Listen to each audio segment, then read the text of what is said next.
கடந்த சனி ஞாயிற்றுக்கிழமையில நம்ம சென்னையில் இருக்கிற மிக முக்கியமான பகுதிகளில் நம்ம ஆசிய அளவிலேயே முதல் முறையாக F4 கார் ரேஸ் ரொம்ப கோலாகலமாக முக்கியமாக நம்ம தமிழகத்தின் விளையாட்டுத்துறை அமைச்சராக இருக்கிற திரு உதயநிதி ஸ்டாலின் அவருடைய தலைமையில் நடந்து முடிஞ்சிருந்தது. இப்படி இருக்க இந்த F4 கார் ரேஸ் நம்ம தமிழகத்துக்கு மிகப்பெரிய பெருமை தேடி தந்திருக்கு அப்படின்னு மக்கள், சினிமா பிரபலங்கள் இப்படி எல்லாருமே நேற்றுல இருந்து இந்த F4 கார் ரேஸை பற்றி பல பாசிட்டிவான கருத்துக்கள் பார்த்திங்கன்னா தொடர்ந்து என்னமோ வெளிவந்த வண்ணம் தான் இருக்குது. அதே போல் இப்படிப்பட்ட ஒரு கார் ரேஸ் நம்ம தமிழகம் தற்போது இருக்கிற நிலைமைக்கும் முக்கியமாக சென்னை இருக்கிற நிலைமைக்கு நம்ம சென்னைக்கு இப்படிப்பட்ட ஒரு கார் ரேஸ் தேவையில்லாதது மக்களுக்கு அப்படின்னும் பார்த்திங்கன்னா ஒரு சில அரசியல் விமர்சகர்கள் தொடர்ந்து அவங்களுடைய எதிர்மறையான கருத்தை இந்த கார் ரேஸ் மேலே என்னமோ வச்சுக்கிட்டு தான் இருக்காங்க. ஸோ இந்த பரபரப்பான சூழ்நிலையில் இந்த F4 கார் ரேஸ் பார்த்திங்கன்னா நேற்று நம்ம சென்னையில் பரபரப்பாக நடந்துக்கிட்டு இருக்கிறப்ப ஒரு மிகப்பெரிய கோரமான விபத்து நடந்திருக்கு. அது மட்டும் இல்லாமல் இந்த F4 கார் ரேஸ் இது நடக்கிறப்ப நம்ம தமிழகத்தின் முக்கியமான காவல்துறை அதிகாரி ஒருத்தர் இந்த ரேஸால் தற்போது அவர் மறைந்து போக வேண்டிய ஒரு சோகமான சம்பவம் பார்த்திங்கன்னா தற்போது கடந்த சனிக்கிழமை நம்ம சென்னையில் நடந்திருந்திருக்கு. அந்த வகையில் தற்போது இந்த கார் ரேஸை பற்றி பரபரப்பாக தற்போது வெளியாகியிருக்க விஷயமே என்ன அப்படின்னா, கடந்த சனிக்கிழமை இந்த கார் ரேஸுக்கான தகுதி சுற்று ஆட்டங்கள் எல்லாமே நடந்திருக்கு. அதுக்கப்புறமா நேற்று ஞாயிற்றுக்கிழமை அப்போ தான் இந்த கார் ரேஸில் ஃபைனல் சுற்று நடந்துக்கிட்டு இருந்திருக்கு.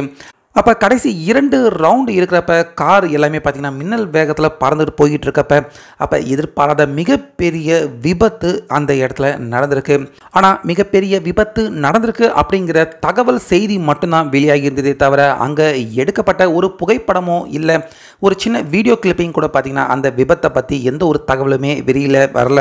சாதாரணமாக ஒரு நாய் ஓடின புகைப்படம் வீடியோ கூட வெளியாகி இருந்தது. ஆனால் இவ்வளோ பெரிய விபத்தை பற்றி எந்த ஒரு புகைப்படமும் வீடியோவும் வெளியே வராமல் இருக்கிறது தற்போது அரசியல் விமர்சகர்கள் எல்லாரையுமே ரொம்ப பெரிய அளவில் சந்தேகத்துக்கு உள்ளாக்கியிருக்கு. இந்த கார் ரேஸ் பற்றின முக்கியமாக இந்த விபத்தில் யாருக்கு என்ன ஆச்சு அப்படிங்கிற முழு தகவலையும் அரசு வெளியிடணும் அப்படின்னு தற்போது அரசியல் விமர்சகர்கள் எல்லாருமே தொடர்ந்து பார்த்திங்கன்னா இப்போ வலியுறுத்திக்கிட்டு வராங்க.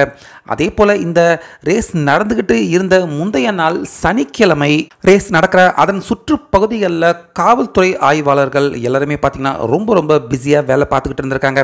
அதாவது அன்னைக்கு மட்டும் கிடையாது, கடந்த சில நாட்களாகவே அந்த பகுதியில் காவல்துறை ஆய்வாளர்கள் எல்லாருமே இந்த ரேஸால அந்த முக்கிய சாலை பகுதிகள் எல்லா இடத்துலையுமே போக்குவரத்து பிரித்து விட வேண்டிய வேலை கட்டாயத்தில் காவல்துறை ஆய்வாளர்கள் அவங்கள உட்படுத்தப்பட்டிருக்காங்க. இதனால் இரவு பகல் ஓய்வு இல்லாமல் காவல்துறை ஆய்வாளர்கள் எல்லாருமே கடுமையாக அவங்க கூடுதல் பணிச்சுமையோட கடந்த ஒரு வாரமாகவே அந்த ரேஸ் நடக்கிற இடத்துல காவல்துறை ஆய்வாளர்கள் அவங்க கூடுதல் பணிச்சுமை வேலையை அவங்க பார்த்துக்கிட்டு இருந்திருக்காங்க. ஸோ இதனால் கடந்த சனிக்கிழமை பார்த்திங்கன்னா முக்கிய மதிக்கத்தக்க வயது உள்ள ஒரு நம்ம தமிழக காவல்துறை ஆய்வாளர் பார்த்திங்கன்னா அவர் வேலை பண்ணிக்கிட்டு இருக்கப்போ மாரடைப்பு ஏற்பட்டு திடீர்னு பார்த்திங்கன்னா அவர் மறைந்து போக வேண்டிய ஒரு பரிதாபமான சூழ்நிலை பார்த்திங்கன்னா இந்த கார் ரேஸ் அதனுடைய வேலையில் ஈடுபட்டுக்கிட்டு இருந்தப்ப அவருக்கு நடந்திருந்திருக்கு. அந்த வகையில் நம்ம தமிழகத்துக்கும் தமிழக மக்களுக்கும் எந்த ஒரு வகையிலுமே சின்ன ஒரு உதவி புரோஜனம் கூட இல்லாத இந்த கார் ரேஸ் நடத்தினதால மிகப்பெரிய ஒரு விபத்து நடந்திருக்கு. அந்த விபத்தில் யாருக்கு என்ன ஆச்சு அப்படிங்கிற தகவல் எதுவும் வெளியே வரல. அதே போல் ஒரு மதிக்கத்தக்க ஒரு காவல்துறை ஆய்வாளர் அவரும் தற்போது மறைய வேண்டிய சூழ்நிலை இந்த கார் ரேஸால் ஏற்பட்டிருக்கு அப்படின்னு தற்போது அரசியல் விமர்சகர்கள் கடுமையாக தற்போது குற்றம் சாட்டிக்கிட்டு வராங்க.